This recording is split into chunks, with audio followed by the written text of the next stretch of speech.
Hello, magandang umaga, kamusika. Ito, nandito ako sa tabi ng dagat. At pakikita ko sa inyo yung ilang mga tanawin dito, magandang tanawin. Pero bago lahat, shoutout muna sa aking mga subscriber at sa mga silent viewers. Magandang umaga dito, mga kamusika. Ito, samahan nyo uli ako dito, pasyalan natin itong lugar na ito. Ito, low tide ngayon, kaya lang medyo maliit pang low tide. Ito, may bakasyonan dito. Ayan. Dyan. Pasensya na, medyo malikot yung camera. Ayan. Ito yung mga bangka dito na ginagamit sa pangingisda.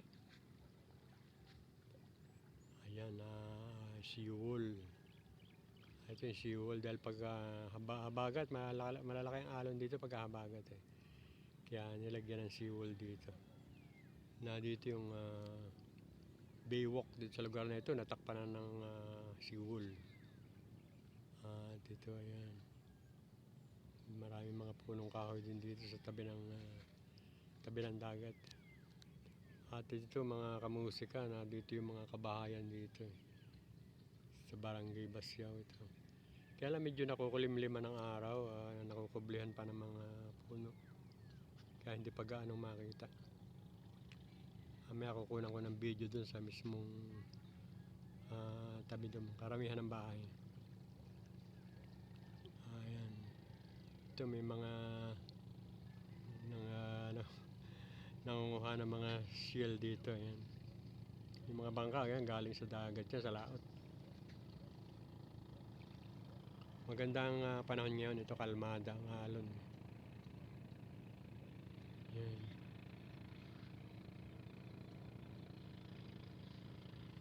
At kitang-kita rin dito yung mga mga piscades. Ito lugar na ito, nandyan yung Burawan. Ito, nandyan ang Burawan sa lugar na yan.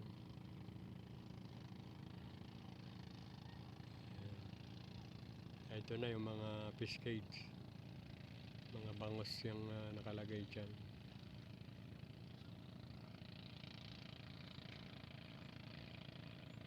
May mga bangkang dimotor dyan. Ayan.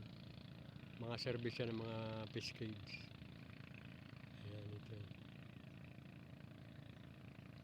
Kita rin ito ang bundok Banahaw pala. Yung kabilang bundok na yan, mga kamusika, pagbilaw Quezon na yan. Yung lugar na yan. Yung bundok Banahaw na yan. Ayan, yung malayo na yung bundok Banahaw yan. Okay. Sige mga kamusika, hanggang dito na lang yung video ko at sana nag-enjoy kayo sa panonood ng mga video ko. Ito, dagat ito. Nandito ako sa buhanginan.